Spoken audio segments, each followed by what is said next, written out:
Hello बच्चों, चलिए प्रश्न को पढ़ते हैं। बिंदु एम जिसके निर्देशांक दिए हमें -2, 4, -6 के सापेक्ष बल आघूर्ण सदिश ए बी द्वारा परिमाण तथा स्थिति में निरूपित किया जाता है। जहां बिंदु ए तथा बी के निर्देशांक हमें दिए गए हैं और हमें विकल्प दिए गए हैं ए, बी, सी और डी, और हमें इनमें से सही विकल्प बताना है। प्रश्न को हल करेंगे, उसके पहले मुख्य अवधारणा लिखेंगे। तो प्रश्न के लिए अवधारणा मुख्य अवधारणा में हम प्रश्न को किस प्रकार से हल किया जाएगा इस बात पर चर्चा करेंगे और उसके लिए आवश्यक सूत्र को भी लिखेंगे। तो यहाँ पर हमसे बल आघूर्ण पूछा गया है, तो बल आघूर्ण का सूत्र हमें याद होना चाहिए। मैं लिख देता हूँ कि एम के सापेक्ष, यदि हमें प्रश्न के हिसाब से सूत्र लिखना है, तो के सापेक्ष एम के सापेक्ष ए का बल आघूर्ण ए का बल आघूर्ण बल आघूर्ण को एक बार और लिख लेते हैं।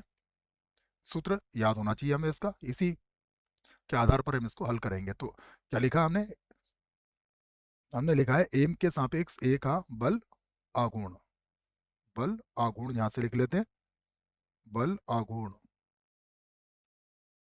तो इसका जो सूत्र बनेगा वो बन जाएगा हमारे पास, ये बनेगा एम ए का सदिश और क्रॉस ये जो बल आएगा वो हमारा एफ सदिश होगा। यहाँ पर अगर एफ की बात करें तो ये क्या बनेगा हमारे पास, एम ए सदिश और क्रॉस ये हो जाएगा ए बी सदिश।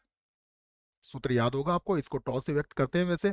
और बल गुण का जो सामान्य सूत्र होता है वो क्या होता है, वो होता है बल गुणा विस्थापन, या बल और विस्थापन का जो हम सदिश गुणन करते हैं तो हमें क्या मिलता है, बल आघूर्ण मिल जाता है बच्चों। ठीक है ना, तो इस प्रश्न के हिसाब से हमने ये सूत्र लिख लिया है। बाकी सूत्र क्या होता है, विस्थापन और बल का जो सदिश गुणन होता है उसे बल आघूर्ण कहते हैं। आइए अब हम प्रश्न में जो दिया गया है उसकी बात करते हैं। तो सबसे पहले हम क्या ज्ञात करते हैं, यहाँ पर हमें जो जो बिंदु दिए गए हैं पहले मैं उसे लिख लेता हूँ। हमें एम के निर्देशांक दिए गए हैं -2, 4, -6, ये हमें एम दिया गया है। ए के निर्देशांक भी दिए गए हैं, ये है 1, 2 और -3। उसके बाद बी के निर्देशांक दिए गए हैं, ये है 3, -4, 2, ये दिया गया है हमें। सबसे पहले हम एम ए का स्थिति सदिश ज्ञात करेंगे। तो एम ए का स्थिति सदिश जो किसके बराबर हो जाएगा, ये बराबर होगा ओ ए का स्थिति सदिश माइनस ओ एम का स्थिति सदिश। तो घटा लीजिए आप। जब एम में से आप किसे घटाएंगे, ए को घटाएंगे, सॉरी बच्चों, ए में से एम को घटाएंगे तो एक और माइनस माइनस प्लस हो जाएगा, तो ये हो जाएगा 3 आई के। उसके बाद 2 में से 4 घटाएंगे तो ये -2 होगा, तो ये हो जाएगा -2 जे के। और -3 में से -6 घटाएंगे तो +3 मिल जाएगा आपको, ये हो जाएगा +3 के। अब हम ए बी का स्थिति सदिश भी ज्ञात कर सकते हैं। तो यहाँ लिख दिया मैंने ए बी का स्थिति सदिश जो किसके बराबर होगा, ये बराबर होगा ओ बी सदिश माइनस ओ ए सदिश के। तो ये मान भी लिख लेते हैं हम। अब बी में से एक घटाना, 3 में से एक गया, कितना मिलेगा, 2 आई के। यहाँ देखिए 4 -4 है, 2 घटाएंगे तो -6 हो जाएगा ये, तो ये हो जाएगा -6 जे के, मिल गया हमें। उसके बाद 2 में से -3 घटाएंगे तो ये +5 हो जाएगा, तो ये हो गया 5 के। अब हम एम के सापेक्ष ए का बल आघूर्ण लिख लेते हैं।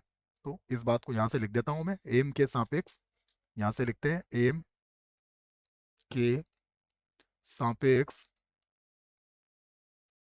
सापेक्ष ए का बल बल आघूर्ण। देखिए जो हमने लिखा है यहाँ पर, ये होगा एम ए का स्थिति सदिश और क्रॉस हो जाएगा ए बी का स्थिति सदिश। अब मान रख लेते हैं। तो ए में कितना है हमारे पास, यहाँ देखते हैं।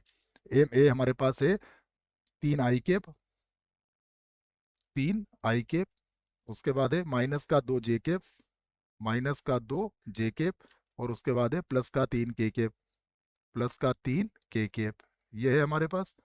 उसके बाद क्रॉस। अब ए बी देख लेते हैं, ए बी है 2 -6 5, तो 2 आई केप -6 जे केप और +5 के कैप है ना। एक बार और मिलान कर लेते हैं, 2 -6 5 बिल्कुल सही है। अब इसको हम कैसे हल करते हैं, इसको हमें सारणिक की सहायता से हल करना होता है। तो यहाँ पर लिखेंगे हम आई कैप, यहाँ पर होगा जे कैप और यहाँ पर होगा के कैप। और सबसे पहले गुणांक आ जाएंगे इसके 3, माइनस का 2, 3, यहाँ पर होगा 2, माइनस का 6 और प्लस का 5। अब इस सारणी को आसानी से हल किया जा सकता है। सबसे पहले आई कैप लिखेंगे, तो हमें पता है अगर आई कैप लिखेंगे तो इसकी सीध में पंक्ति और स्तंभ को हटा दिया जाएगा। इसको गुणा करेंगे, 2 का 5 से गुणा करेंगे तो माइनस का 10 होगा, फिर माइनस लगाएंगे, 6 को 3 से गुणा करेंगे तो ये प्लस का 18 बन जाएगा। उसके बाद अब होगा माइनस का जे कैप, जब माइनस जे कैप कॉल करेंगे तो इसके सीध में पंक्ति और स्तंभ को हटा देंगे, 3 का 5 से गुणा करेंगे कितना हो जाएगा 15, और 2 का 3 से गुणा करेंगे तो ये हो जाएगा 6। उसके बाद होगा प्लस का के कैप, तो के कैप में भी यही करेंगे, ये पंक्ति और ये स्तंभ हटा देंगे। अब इसका गुणा कर लेंगे तो 3 का 6 से गुणा करेंगे तो ये होगा माइनस का 18, क्योंकि माइनस का था, फिर माइनस लगाएंगे, 2 का माइनस 2 से करेंगे तो -4, जो यहाँ बन जाएगा प्लस का 4। आगे हल कर लेते हैं, तो बराबर यहाँ घटाएंगे तो ये हो जाएगा 8 आई कैप, 15 में से 6 घटा देंगे तो हमारे पास हमें मिलेगा 9, तो माइनस का 9 आ जाएगा, माइनस का 9, और ये हो जाएगा जे कैप। यहाँ पर 18 में से 4 घटाएंगे तो यहाँ कितना बचेगा आपका माइनस का 14, तो ये हो जाएगा माइनस के 14 के कैप। तो ये हमारा उत्तर है। विकल्प देखते हैं कौन सा विकल्प सही होगा। तो पहले विकल्प में लिखा 8 आई कैप माइनस 9 जे कैप माइनस 14 के कैप, अर्थात ये जो विकल्प है यही विकल्प सही विकल्प है, बाकी विकल्प गलत है। आशा करता हूं बच्चों प्रश्न का उत्तर अच्छे से समझ में आया होगा। धन्यवाद।